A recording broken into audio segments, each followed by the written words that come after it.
everyone, and welcome back to the Colour Cave for another little Cavemas video. First of all, I'd like to start by wishing you a happy Hogmanay, which is the Scottish word for New Year's Eve.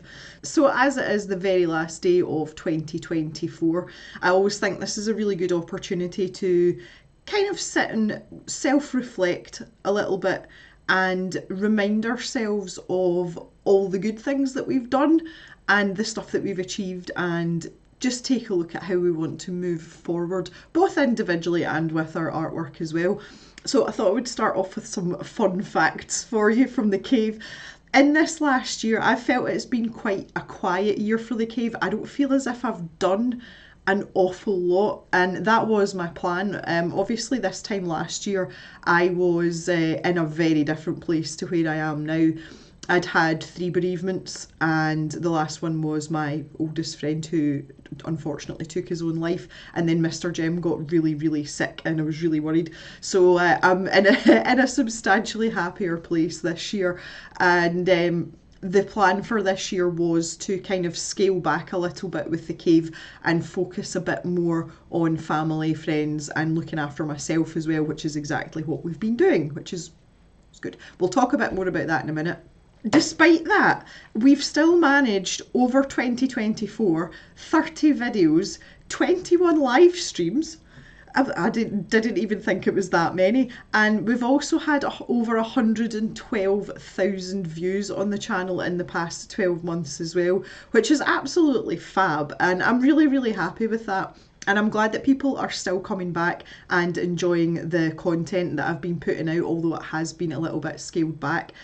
Some of my favourite moments from this year actually are the live streams. Now, I love the live streams for 2 reasons. Number one, it means I don't have to edit any videos. As you know, that is like my absolutely least favourite thing to do in the world. I'd rather poke my own eye out with a spoon.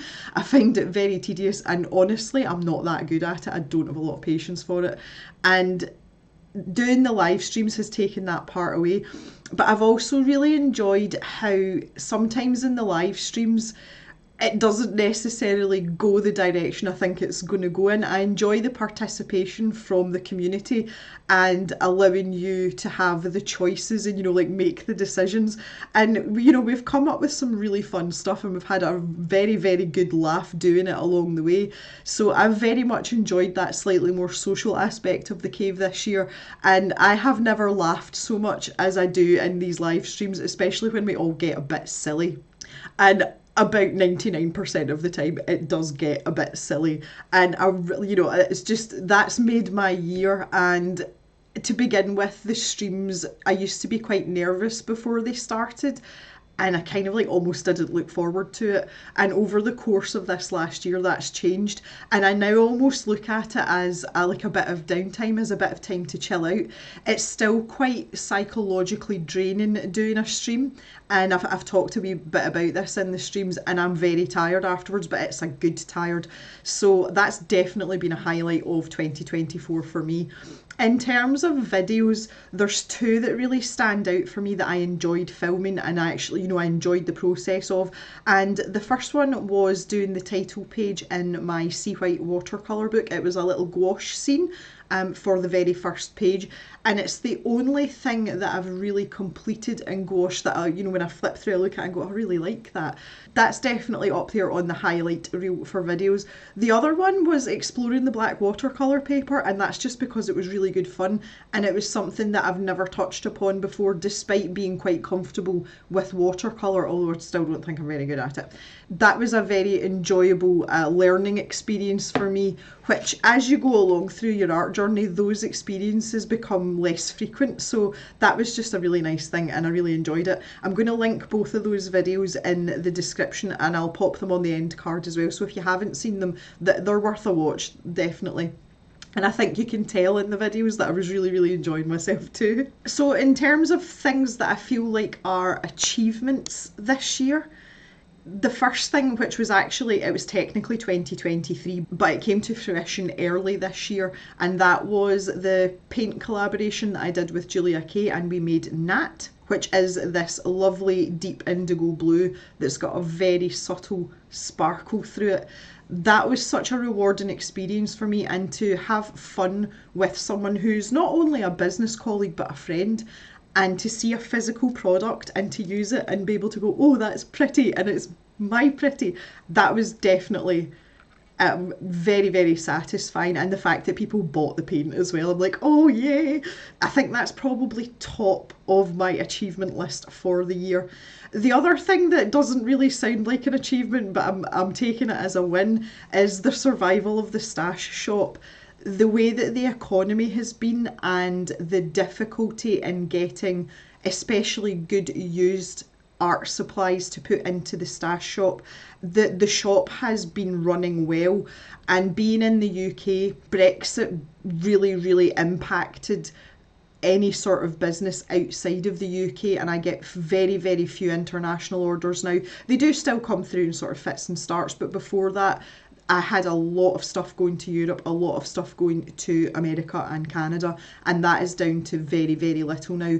I also have so many friends and associates, not only just from the YouTube community, but the sort of wider art circle that I've got now, and they've had to shut their small businesses because they're just not profitable. So I feel very blessed that I'm able to keep going. Obviously my shop is on a scale that I can deal with because I have a proper job as well. It's not a full-time job for me, and I think I've gauged the confines of what I can handle versus the custom that's coming in quite well. So that's definitely been a plus point, because the shop carries the cave, not the YouTube channel, and that's not a bad thing. So I'm pretty happy about that, and that I think it's been a pretty good year for that as well.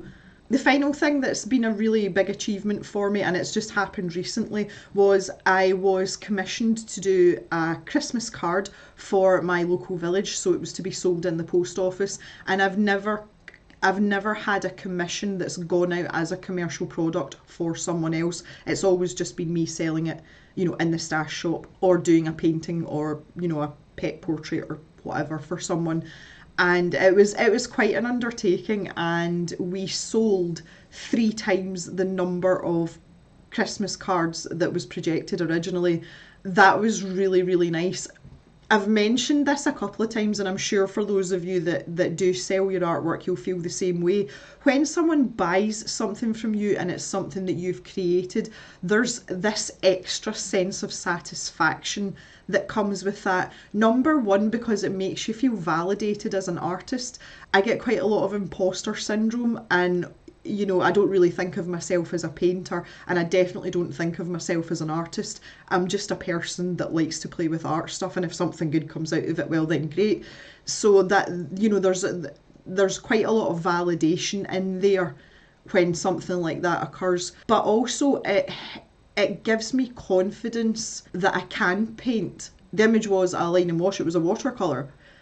And that's probably the last thing I would ever think that, you know, would be something that would go out and be successful as an actual physical product in a shop. So the upshot of that is I have been asked to do it again next year, obviously with a different picture. So I'm really happy about that as well. And I've had some inquiries about doing some artwork, some commissions and stuff as well. So overall, it's been a really good year. On a personal level, I had 2 aims for myself this year. Number 1 was to improve my mental health and get out the quagmire from last year, because I really was. I was deep in it this time last year. And the other one was to get some weight off, which is something I've been saying pretty much every year since we started the cave. I've just got fatter and fatter. YouTube makes you fat. No, it doesn't. I'm just kidding. That's a joke. And I knew that I wouldn't be able to do the second one without addressing the first one first. And it took me until about March time, I want to say, to really be in a headspace to pull my socks up. Obviously there was quite an extended grieving period in terms of what had happened last year, and I just knew I needed to give myself that time, give myself a bit of breathing space. And thankfully for me, I've had so much support from Mr. Jem, also from my parents, who some of you will know I'm very, very close with as well, but also you guys. The amount of emails and just little messages saying, you know, like, thinking about you, I hope you're okay, like, it absolutely meant the world to me. And at that time, that was so important for me to like haul myself up out this mental hole that I was in. So I really want to thank you all so much for that, and you've got no idea how much I appreciate that, because that's not something you can buy. So that helped tremendously at the start of the year, and I found myself gaining momentum as the months went on, and I just got to a point. I did manage to lose a little bit of weight between January and April, but not much, and I wasn't fully sort of like focused on it, and it was only really May time that I decided enough was enough. I've never been that heavy in my life, and I needed to do something about it because it was affecting everything else, including my motivation, my energy levels, and my want of things that are fun, like art, like building Lego. You know, you lose all those motivations, you just feel absolutely terrible. And it was also the heaviest I've ever been in my entire life, and I just had to stop at some point. So I've lost 45 pounds since the start of the year. When I look at this still, that's when I realise, okay, I really have lost weight. So that's been a massive, massive win for me personally.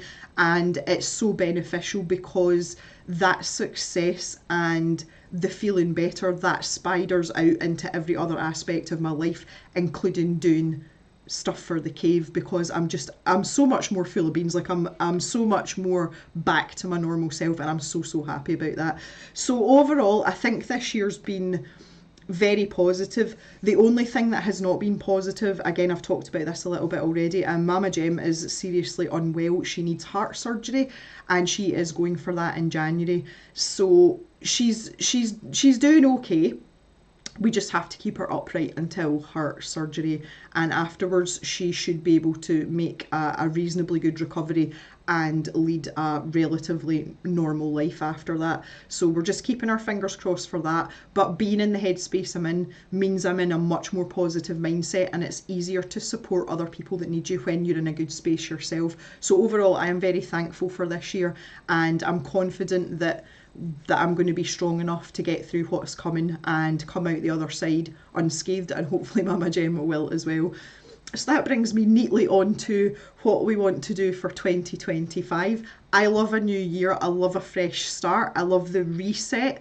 And I go mad. Like tomorrow I am going to tear through the entire house and the cave, and I am going to do a New Year clean. I take all my Christmas decorations down on New Year's Day, and I clean the house, and it's nice and fresh and clean and crisp, ready to go for a new year. So plans for the cave for 2025. The first one is I really want to get going with the Cave Discoveries videos.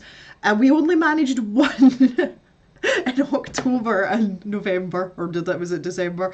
I want to kind of like speed that up and have one every month. So on that note, by the time you see this video, there should be a poll up on the community tab to pick a number for our next mystery supply that is somewhere floating about in the cave. So after you've watched this video, if you want to jump over to the community tab and fling your vote in, I would very much appreciate it. So that would give us a nice sort of regular trickle of videos throughout the year, and obviously I'll slot other things in and around that. In terms of my art and what I want to do, both on the channel and for myself, is I want to spend a little bit more time this coming year focusing on pencil and gouache, because pencil's my favourite. I'm a pencil monster, and I've not really done anything in pencil, and I think I want to spend some time doing some more detailed drawings that maybe take a little bit longer. This past year, everything's been in short, sharp bursts, and that kind of suited me, and I like that. But I feel it's time to kind of like switch gears a little bit and maybe hone my pencil skills down a little bit and just get things looking a bit sharper, maybe a bit fuller, a bit more professional. So that's something I want to work on for myself. In terms of gouache, I just like painting in gouache, and I'd like to do a series of maybe sort of like whimsical, I hate that word, I don't know why I used it. Sort of not fantasy landscapes, but landscapes with things that maybe are a little bit out of the ordinary in them. So that's definitely on the cards as well. I think the streams situation is going well. I will continue to live stream. There'll be work in progress Wednesdays. I think that's a slot that works really well for me in terms of my schedule. And we've picked up a sort of core group that just hang out on a Wednesday, but I will be doing other streams as I have done this year. We'll do some weekend ones. One of the things I want to do is I want to do a really early morning stream. Now I know for those of you outside the UK, it really doesn't matter what time it is because you'll just watch the replay, but I'd like to do like a really early morning stream because I'm a person that's up super early, so I'd like to do it in like pajamas with my cup of tea, and hopefully for the people that can't watch the streams live because of the time difference, they'll be able to actually catch a live for a change. Australia, I'm looking at you. So that was just one of the ideas for an extra stream that I had. We will explore that in due course into the new year. The last thing I want to focus on for this coming year is to source or find a reliable source of good quality used art supplies. It's something I've really struggled with this year, and it's because of the economy. People used to de-stash their art supplies and either give stuff away or just want a sort of token amount of money for things because they needed the space or whatever other reason. Also, house clearances were a good one for me as well, and sometimes in charity shops, not very often, but you could pick up a few bits and bobs. Now the thing is, for me, putting these supplies in the stash shop, I don't want to have things in there that are really highly priced. The whole point of me having the stash shop was to provide good quality art supplies that were affordable, because I believe that art should be accessible to everyone. So I'm going to continue on that quest of trying to find sources for used supplies that I can actually put in the shop, make a little bit of profit from, and still provide stuff at a very good price for anyone that wants to buy it. It's going to be a busy year. So just to finish up, I want to thank all of you sincerely, because your support has meant a lot to me this year and it's brought me to a really good place. I want to send out special thanks to the people that have supported and helped me throughout the year, kind of behind the scenes. Julia Kay, obviously that's you. Also to Thea, who is a sort of unofficial helper. She organises the Discord, she helps me out in all my live streams, and she's just generally a great sounding board for any time I'm in a panic. She's like a voice of reason. So Thea, thank you very much for all your help and support. I appreciate you so much. I also want to extend thanks to those of you that have bought stuff from the stash shop and left me reviews on Trustpilot. Trustpilot has been so helpful to show that I am a legitimate business and that you guys seem to think the service is good. So as I mentioned earlier, the stash shop helps keep the cave afloat, and I don't think that would have been possible this last year without the Trustpilot reviews as well. It really helps. So thank you so much, and hopefully I can continue to provide you with excellent service for this coming year. I would love to hear what your thoughts are on your favourite part of the cave, and I would also really like to hear what goals and achievements you're going to set yourself for next year for your art. So that is us. The end of 2024 is here. It's been a ride and I've really enjoyed myself this year, and I hope you guys have too. Hopefully I will see some of you tomorrow for our first live stream of 2025, and for a very happy new year. If any of you are going to drop in, I'll look forward to that tomorrow. But in the meantime, happy new year to all of you. Best wishes and prosperity to every single one of you for next year. Have a great day everyone, and bye bye for now.